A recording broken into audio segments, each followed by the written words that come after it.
Corona మహమ్మారి వల్ల ఆర్థికంగా ఇబ్బందులు పడుతున్న ప్రింట్ అండ్ ఎలక్ట్రానిక్ మీడియాకు రాధన్ ఆయుర్వేద ఆధ్వర్యంలో డాక్టర్ అద్దంకి శరత్ సౌజన్యంతో బోడుప్పల్ ఎస్ఎస్ఎస్ గార్డెన్లో బియ్యం నిత్యావసర సరుకులు పంపిణీ చేశారు. ఈ పంపిణీ కార్యక్రమంలో బీజేపీ రాష్ట్ర ప్రధాన కార్యదర్శి మనోహర్ రెడ్డి, బీజేపీ అధికార ప్రతినిధి శ్రీధర్ రెడ్డి, కార్యక్రమం నిర్వాహకులు దాసరి మహేష్, రాధన్ ఆయుర్వేద సంస్థ వారు, బోడుప్పల్ మున్సిపల్ పరిధిలోని ప్రింట్ అండ్ ఎలక్ట్రానిక్ మీడియా వారు పాల్గొన్నారు. చైనా భారత్ బార్డర్లో వీర మరణం పొందిన కర్నల్ సంతోష్ బాబుకు మీడియా విధి నిర్వహణలో ప్రాణాలు కోల్పోయిన జర్నలిస్ట్ మనోజ్ కుమార్కు 2 నిమిషాల మౌనం పాటించారు. ఈ సందర్భంగా వారు మాట్లాడుతూ రాష్ట్రంలోని రోజురోజుకు పెరుగుతున్న కరోనా వైరస్ విషయంలో అప్రమత్తంగా ఉండాలని అన్నారు. ప్రభుత్వాలు లాక్డౌన్ విధించిన నాటి నుండి రాధన్ ఆయుర్వేద సంస్థ వారు ఏదో ఒక రకంగా పేద ప్రజలకు సహాయం చేస్తున్నందుకు ప్రత్యేక ధన్యవాదాలు తెలిపారు.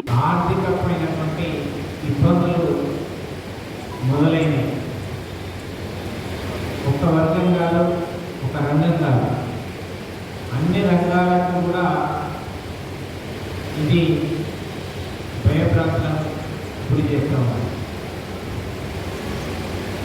అన్ని వర్గాల ప్రజలు ఇబ్బందులు ఎదుర్కొంటున్నారు.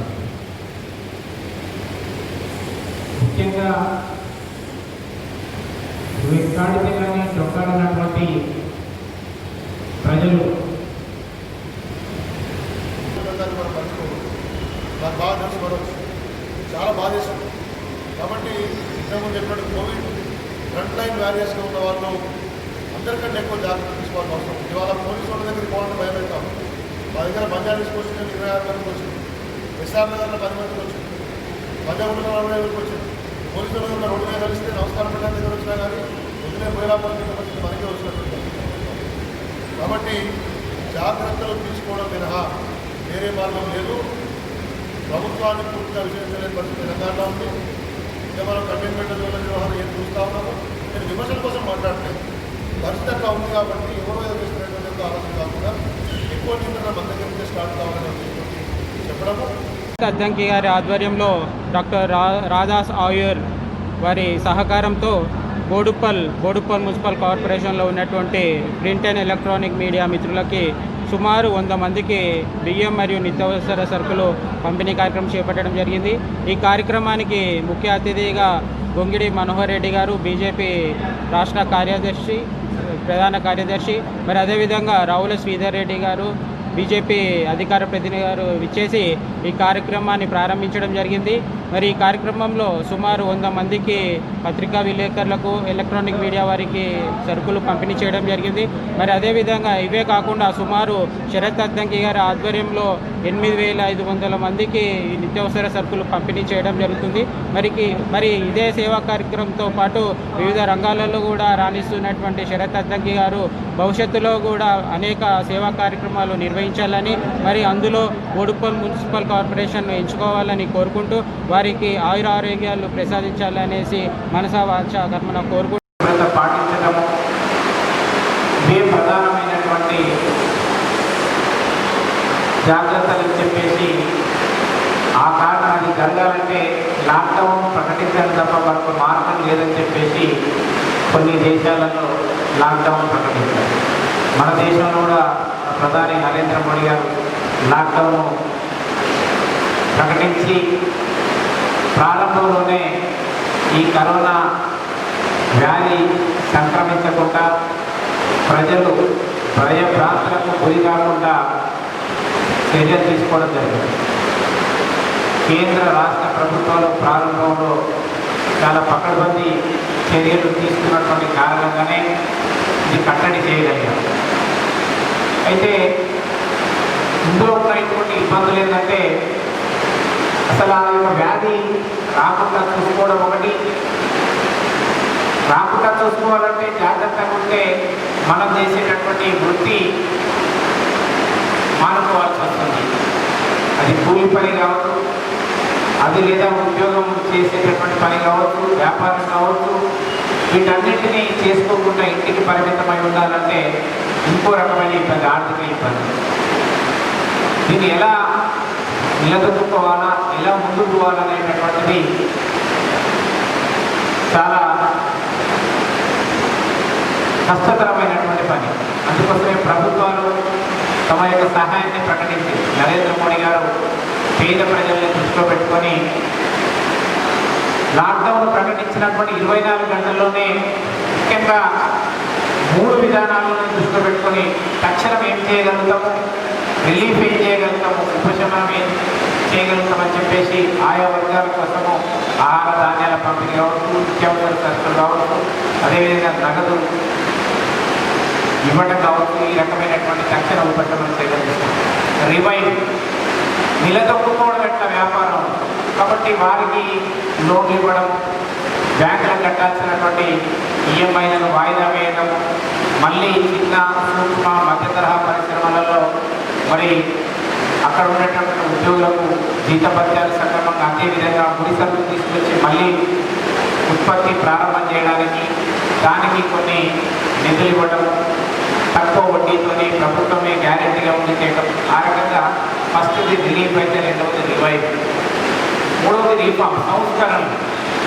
కాబట్టి కరోనా కారణంగా ఈ ఇబ్బందులు వచ్చినాయి. రాబోయే రోజుల్లో ఏ రకమైనటువంటి సంస్కరణలు తీసుకురావాలని చెప్పేసి మరి రాబోయే రోజులలో జిల్లా కేంద్రాలలో ఈ యొక్క అంటువ్యాధులకు సంబంధించినటువంటి పరీక్షలు జరిపేటటువంటి ల్యాబొరేటరీస్ ఏర్పాటు కావచ్చు, అంటువ్యాధులు ప్రబలిన తర్వాత వాటిని చికిత్స చేయడం కోసం అత్యాధునికమైనటువంటి సదుపాయాలతోని ఆసుపత్రుల ఏర్పాటు కావచ్చు. అదేవిధంగా వ్యవసాయ రంగంలో 1955లో ఉన్నటువంటి నిత్యావసర సరుకుల చట్టం నుంచి కొన్ని వస్తువులను తొలగించి రైతులకు ఉపశమనం చేయడం, ఈ రకమైనటువంటి సంస్కరణలు కూడా కొన్ని తీసుకురావడం జరిగింది. ఈ విధంగా అంటే భవిష్యత్తును దృష్టిలో పెట్టుకోవడము, తక్షణ సమస్యల నుంచి బయటపడడానికి ఏంటనేది ఆ రకంగా 3 విషయాలు ఆలోచన చేసి మరి ఆత్మ నిర్భర భారత్తోని నిర్భర పేరుతోని కొన్ని నిధులు కూడా కేటాయించడం జరిగింది. అన్ని వర్గాల వాళ్ళను, అన్ని కుటుంబాల వాళ్ళను దృష్టిలో పెట్టుకొని ఆ రకంగా ప్రకటించడం జరిగింది. ఈరోజు కరోనా బ్యారియర్స్, మీరే కరోనా బ్యారియర్స్ అంటే నిజంగా ఈరోజు కరోనా మరి ప్రమాదకరమైనటువంటి వ్యాధి ప్రబలుతున్నటువంటి సమయంలో కూడా నిజంగా నిలబడి పోరాటం చేసింది ఎవరంటే డాక్టర్లు, పారామెడికల్ సిబ్బంది, పారిశుద్ధ్య సిబ్బంది, పోలీసు సిబ్బంది. వీరితో పాటుగా ఎప్పటికప్పుడు సమాచారం చేరవేసేటటువంటి మీరు కరోనా వ్యారియర్స్ అనే సందర్భంగా నేను తెలియజేస్తున్నాను. కాబట్టి మీరు చాలా ఇబ్బందులు ఎదుర్కొన్నారు. ఒక పక్కనగా ఇంటి నుంచి బయటికి వెళ్తే వ్యాధి ఎక్కడ ప్రబలుతుందో అనేటటువంటి ఆందోళన, కుటుంబ సభ్యుల ఆందోళన. మరొక పక్కన లాక్డౌన్ సమయంలో మీరు విలేకరులా కాదా అనేది గుర్తించలేక పోలీసులు మిమ్మల్ని ఇబ్బంది పెట్టినటువంటి రోజులు ఉన్నాయి. కాబట్టి నిజంగా మరి విలేకరులు ఎవరైతే ఉన్నారో ఎలక్ట్రానిక్ ప్రింట్ మీడియా మిత్రులందరికీ ఈ సందర్భంగా హ్యాట్సాప్ నేను తెలియజేస్తున్నాను. మీరు చేసినటువంటి కృషి ఏదైతుందో చాలా గొప్ప కృషి. ఎందుకంటే ఎక్కడ ఏం జరిగిందనేది మరి అప్రమత్తంగా ఉండటానికి ప్రజలు అప్రమత్తంగా ఉండటానికి వ్యాధి సోకినటువంటి వ్యక్తుల యొక్క పేరు వెల్లడించకుండా మరి ఏ ప్రాంతంలో వచ్చింది, ఎలాంటి జాగ్రత్తలు తీసుకోవాలని అప్రమత్తం చేయడంలో మీరు కీలకమైనటువంటి భూమిక పోషించాలన్న సంగతి ఈ సందర్భంగా తెలియజేస్తున్నారు. ఇంతేకాదు ఈ కరోనాకు తీసుకోవాల్సినటువంటి జాగ్రత్తలు కూడా ప్రజలకు ఏ విధంగా తెలిసింది. ఎలక్ట్రానిక్ మీడియాలో, ప్రింట్ మీడియాలో వస్తే తప్ప వేరే విధంగా తెలిసే అవకాశం లేదు. ఇది గతంలో వచ్చినటువంటి వ్యాధి కాదు. కాబట్టి ఆ రకంగా ప్రముఖమైనటువంటి వైద్యులు కావచ్చు, ప్రముఖమైనటువంటి శాస్త్రవేత్తలు కావచ్చు, ఆ రకంగా ల్యాబొరేటరీకి సంబంధించినటువంటి కావచ్చు, ఫార్మా ఇండస్ట్రీ సీఈఓస్ కావచ్చు, ఆ రకంగా వాళ్ళు మరి వెల్లడి చేసినటువంటి సమాచారాన్ని మీరు మీ యొక్క పత్రికలలో ముద్రించడము, మీ ఛానళ్ళల్లో ప్రసారం చేయడం వల్ల ప్రజలు జాగ్రత్తగా ఉన్నారు. ప్రజలు ఏ ఆహారాన్ని తీసుకోవాలి, ఏ ఆహారాన్ని తీసుకోకూడదు, ఎలాంటి జాగ్రత్తలు పాటించాలనేది ప్రజలను జాగృతపరచడంలో, వాళ్ళని అప్రమత్తం చేయడంలో మీరు కీలకమైనటువంటి భూమిక పోషించాలని చెప్పేసి ఈ సందర్భంగా నేను తెలియజేస్తున్నాను. కనుక మరి మీకు కూడా నాకు తెలుసు విలేకరులందరూ ఏ రకమైనటువంటి ఇబ్బందులు పడుతున్నారు. మేము నిత్యం చూస్తుంటాం మండలాలలో కింది స్థాయి ఇంతకుముందు ఒక సోదరి చెప్పింది, పెద్ద విలేకరులు, చిన్న విలేకరులు, పెద్ద పత్రికలు, చిన్న పత్రికలు, పెద్ద ఛానళ్ళు, చిన్న ఛానళ్ళు, ఎవరిదైనా పనే. అది పని అనేది అందరికీ సమానమే. సమాచారాన్ని సేకరించడము, దాన్ని చిత్రీకరించడము, ప్రసారం చేయడము.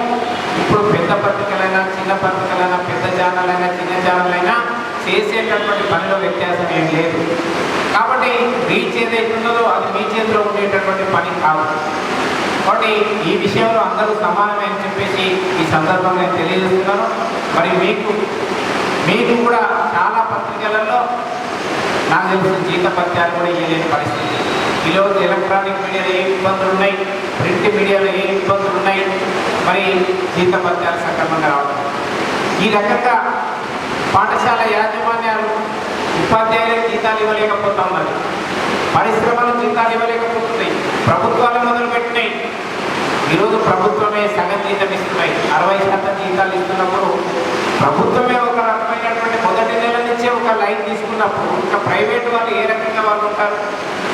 కాబట్టి ప్రభుత్వం మొట్టమొదటిగా పొరపాటు చేసి ప్రభుత్వానికి ఇబ్బంది కాదు, కానీ ప్రభుత్వం ఏదో రకంగా సమకూర్చి కనుక ప్రభుత్వం కనుక పూర్తి జీతం ఇచ్చుంటే ఈరోజు ప్రైవేట్ రంగంలో ఉన్నటువంటి వాళ్ళు ఈ రకమైనటువంటి మన విధానాన్ని అవలంబించే వాళ్ళు కాదు. కానీ ఈరోజు ఉద్యోగాలను తొలగిస్తున్నారు, జీతాలు ఇవ్వడం లేదు, భవిష్యత్తుల గురించి ఆలోచిస్తే భయం వేస్తున్నది.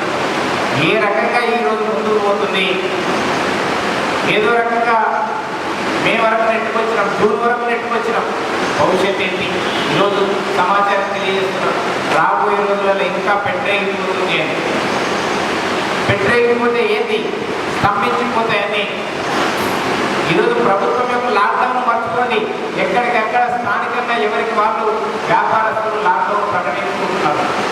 అపార్ట్మెంట్లలో ఉండేటటువంటి వాళ్ళు సెల్ఫ్ డిక్లేర్ చేసుకుంటున్నారు, మేము లాక్డౌన్లో ప్రకటించుకుంటామని.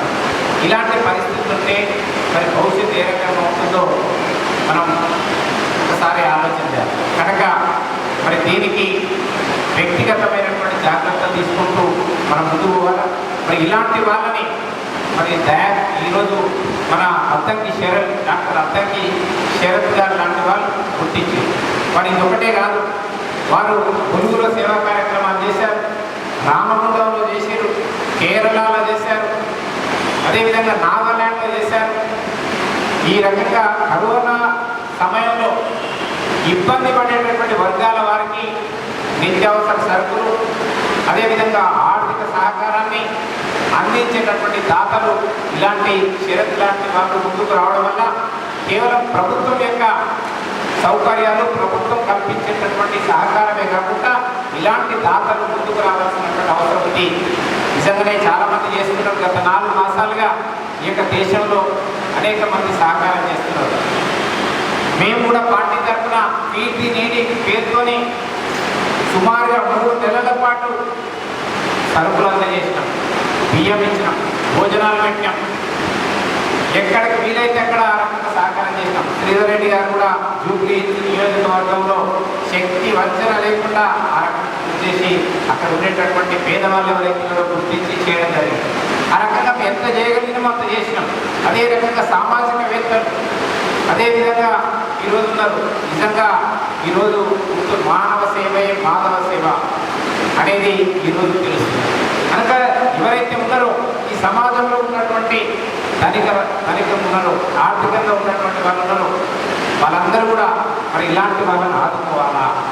ఇది సమయం వచ్చింది మన దేశంలో ఉండేటటువంటి పేదవాళ్ళని, ఆకలితో అలవటిస్తున్నటువంటి వాళ్ళకు సహాయం చేయడమే నిజమైనటువంటి మాధవ సేవ.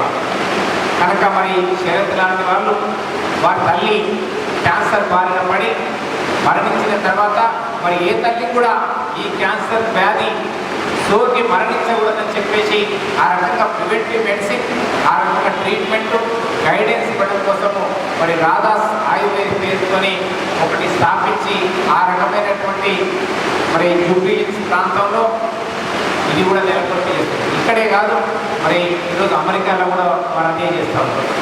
ఈ రకమైనటువంటి సేవా తత్పరులు ఈ సమాజంలో ఉన్నారు. అలాంటి వారందరూ కూడా ఇంకా ముందుకు రావాలి. రాబోయే రోజులలో కరోనా మహమ్మారిని నుంచి బయటపడడంతో పాటుగా ఈ కుటుంబాలు ఎవరు కూడా ఆకలితో అలవటించకుండా, ఎవరు కూడా ఇబ్బందులు పడకుండా ఉండాలంటే ప్రభుత్వంతో పాటుగా మరి సామాజికవేత్తలు మరి ఈ సేవా తత్పరులు ముందుకొచ్చి సహాయం చేయాలని చెప్పేసి సందర్భంగా నేను కోరుకుంటున్నాను. మరి శరత్ గారు, వారి టీము, వారి సంస్థ తరఫున చేస్తున్నటువంటి కార్యక్రమాలు ఈ చాలా గొప్ప కార్యక్రమాలు. మరి వారికి ఆ సంస్థని ఆ సభ్యులందరినీ కూడా భగవంతుడు ఇంకా మంచిగా చూసి ఈ రకమైనటువంటి కార్యక్రమాలు ఇంకా చేసే విధంగా వారికి ధైర్యం ఇవ్వాలని చెప్పేసి ఆర్థికంగా మరి సహకరించాలని చెప్పేసి కోరుకుంటూ మరి ఈరోజు సుమారుగా 100 మంది జర్నలిస్టులను ఐడెంటిఫై చేసి వారు తోచిన సహాయాన్ని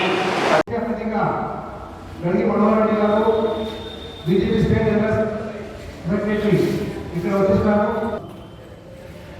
మన Boduppal municipal corporation BJP general secretary Dasari Mahesh Yadav garu, 20వ వార్డు మెంబర్ కార్పొరేటర్గా జె మహేంద్ర యాదవ్ గారికి వేదిక మీద రావాలని కోరుతున్నాను.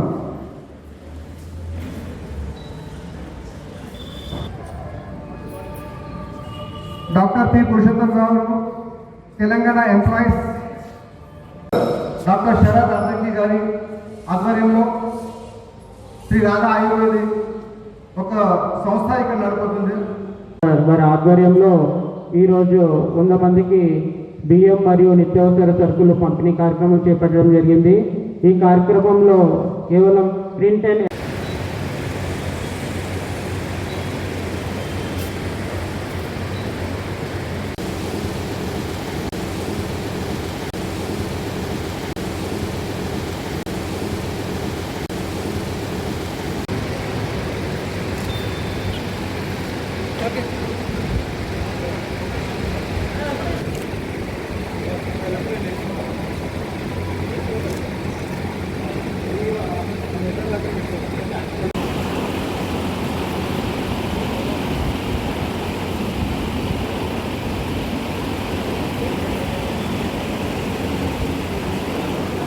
కూడా ఇక్కడ వేదికపైన ఇచ్చేయడం జరిగింది. వారికి కూడా తరఫున ధన్యవాదాలు. లేటెస్ట్ అప్డేట్స్ కోసం సబ్స్క్రైబ్ చేయండి.